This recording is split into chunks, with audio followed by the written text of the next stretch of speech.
Here is one of the lime trees I ordered from the JA. I did not realize they would be bare root, but this is a nice big lime tree for 900 yen. Punkon, you're in charge while we're gone. Sumi, you're second in command. Loading up and heading out.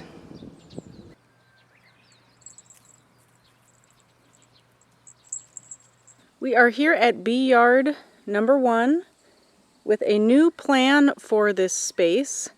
If you've been following bee news at all, you have probably heard that Japan and many other countries experienced a massive honeybee die-off last winter, just like America experienced the winter before, when American honeybee farmers lost an estimated 60 to 80% of all commercial beehives.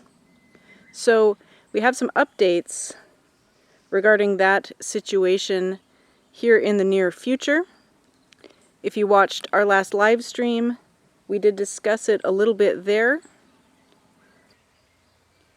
Obviously, the mass honeybee die-off is the more concerning subject, but the topic of this video is the orchard. I will just say before we get started that just on our small island, just one island of Ōmishima, there was an estimated 900 honeybee colonies, and this spring there is now only an estimated 200, so approximately 700 honeybee colonies just on our small island did not make it through the winter. Well, I'm just going to get to planting these because we're getting late in the day here. But I'm using Stefan Sobkowiak's method of the fruit trio. So I'm planting 1 lime, 1 avocado, and 1 alder for my nitrogen fixer in that trio. So we've got 9 trees here going in this skinny terrace of a field.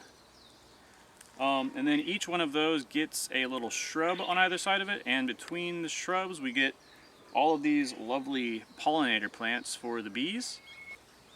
And these are going to give a lot of benefits to the trees as well, but I will diagram all of this out at the end of the video, so we are going to get to work. And here's the first lime tree going in.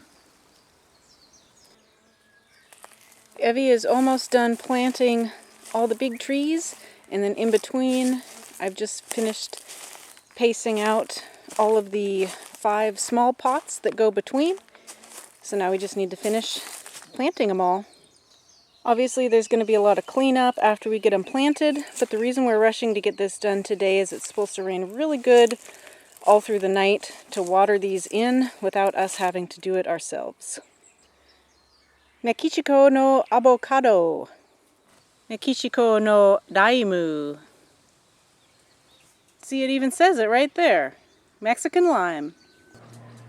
Well, it's looking like the forecast rain is about to materialize, so I'm going to hurry up and get these extra limes potted up for our next orchard expansion.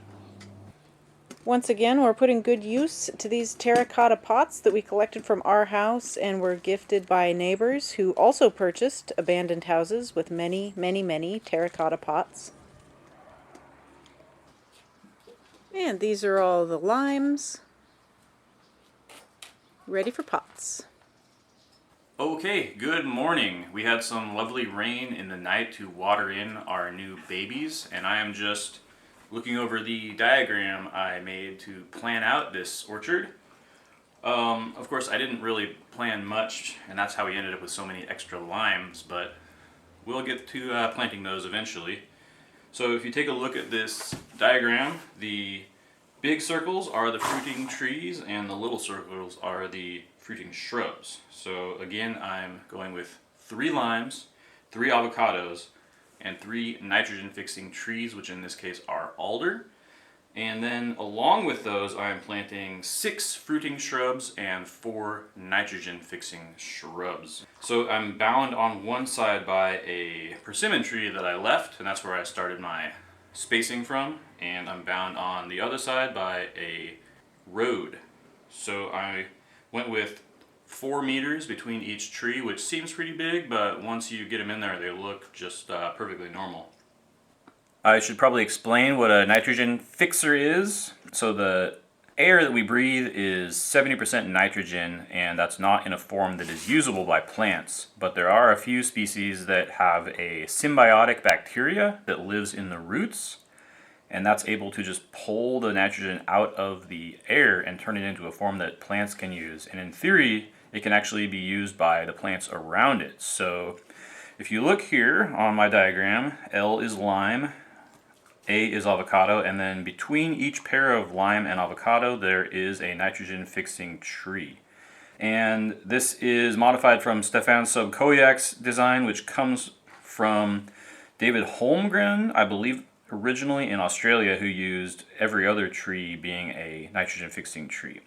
So I've got alder, and they have a symbiotic bacteria called Akiya.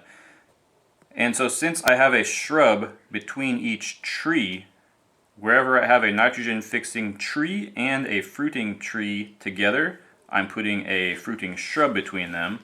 And wherever I have a fruiting tree and a fruiting tree together, I'm putting a nitrogen fixing shrub. So each fruiting tree has a nitrogen fixing tree next to it and a nitrogen fixing shrub next to it. Anything to add, Bosco? Now all of this is pretty experimental and I don't really know what I'm doing, but it should be fun to watch, so stay tuned. We are on the northern edge of what's considered possible for growing avocados. There's very few people that grow limes here as well, but everyone I talk to seems to say that they grow quite well. So I think the orchard is going to be a great success, and I think that mixing everything up together and combining it with all these pollinators is going to have some great benefits to the overall ecosystem and to the plants that we're growing. Now, since we haven't been doing our live streams lately due to technical difficulties, we're planning a brief update video on our visa and business plans, including some plans to buy some more farmland for some more orchards. So stay tuned for that in the near future.